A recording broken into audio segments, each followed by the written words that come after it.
जौनपुर के खेतासराय थाना क्षेत्र के सुम्बुलपुर गांव में हाफिज खुर्शीद के आवास पर पहुंचे इस्लामिक सेंटर ऑफ इंडिया के चेयरमैन व all India Muslim personal law board मौलाना खालिद रशीद फिरंगी महली, जहां उन्होंने मीडिया से बात करते हुए कहा कि दिल्ली में नवाजियों के साथ जो घटना हुई है वो निंदनीय है।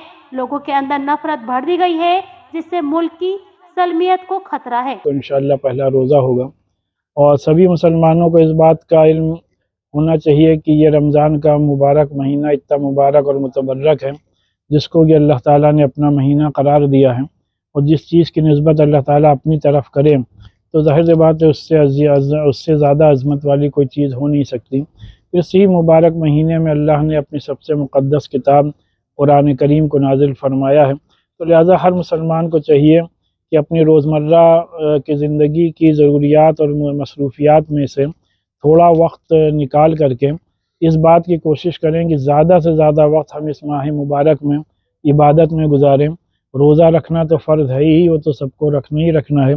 उसी के साथ साथ तरावी का अहतमाम करना, और फिर तरावी में भी दो सुन्नतें बताई गई हैं। एक ये कि रमज़ान में एक कुरान मुकम्मल किया जाए, और दूसरी सुन्नत ये है कि पूरे रमज़ान भर तरावी का अहतमाम किया जाए। उसी के साथ साथ जिन लोगों पर ज़कात वाजिब है उन लोगों को चाहिए कि इस माह मुबारक में ज़्यादा से ज़्यादा ज़कात और ज़कात के साथ साथ खैरात और सदक़ात अदा करें, क्योंकि अल्लाह और उसके रसूल का वादा है कि जो शख्स भी ईमानदारी के साथ ज़कात अदा करेगा तो न सिर्फ ये कि अल्लाह ताला उसके माल और दौलत की हिफाजत फरमाएगा, बल्कि उसमें कई गुना और बरकतें नाज़िल फरमाएगा। और मेरी सबसे ये भी अपील है कि जहाँ अपने और अपने घर वालों के लिए इस माह मुबारक में दुआ करें, वहीं अपने मुल्क की सलामती और अपने मुल्क की हिफाजत के साथ साथ फ़लस्तीन में मुसलमानों पर जो जुल्म सितम हो रहा है उससे नजात के लिए भी ज़रूर खुसूसी दुआएं करें।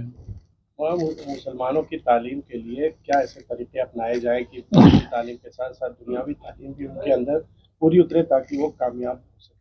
नहीं, मुसलमानों को चाहिए कि ज़्यादा से ज़्यादा अपने इदारे कायम करें और अपने इदारों में दीन और यानी मॉडर्न और दीनी तालीम दोनों का नज़्म होना चाहिए, जिससे कि बच्चों को दोनों किस्म की तालीम हो। क्योंकि हमारे यहाँ क्वालिटी एजुकेशन के साथ साथ ऐसी एजुकेशन की ज़रूरत है जिसमें कि मॉरल वैल्यूज़ भी उनको सिखाए जाएँ, जिससे कि बच्चा फ़ारिग होकर जिस भी लाइन में जाए वहाँ पे सही तौर पर अपने मुल्क और कौम की खिदमत करने के लायक बन सके और ईमानदारी और अमानतदारी के साथ अपने फरीज़े को अंजाम दे। तो गुज़श्ता दिनों दिल्ली में एक वाक़या पेश आया कि नमाज पढ़ते हुए एक नमाजी के ऊपर पुलिस के द्वारा जो है लात से हमला किया गया पैर से।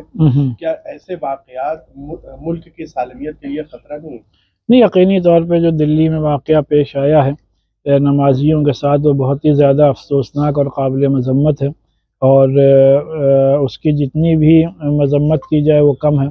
और ये इस बात की जीती जागती अलामत है कि लोगों के जहनों में खुराफात और नफ़रतें कहाँ तक पेवस्त हो गई हैं। उसी के साथ साथ तमाम मजहबी रहनुमाओं की ज़िम्मेदारी है कि आगे आएँ और आगे आकर प्यार और मोहब्बत के पैगाम को आम करें। तो जब मदरसे का सर्वे हो रहा था तो तमाम लोगों ने मदरसे के सर्वे का इस्तकबाल किया था और कहा था कि होना चाहिए सर्वे, मगर अब SIT ने ये रिपोर्ट पेश की है यूपी सरकार को कि तकरीबन 13,000 मदरसे जो है बंद कर दिया जाए। उन पर ये इल्ज़ाम आयद किया गया कि खाड़ी देशों से इन पर फंडिंग होती है, तो क्या कहें? नहीं, अभी इस रिपोर्ट की कोई मुस्तनद बात सामने नहीं आई है, और बाज़ लोगों ने इस रिपोर्ट का इनकार भी किया है। लिहाजा जब तक सही बात सामने ना आ जाए तब तक कुछ कहना मुनासिब नहीं।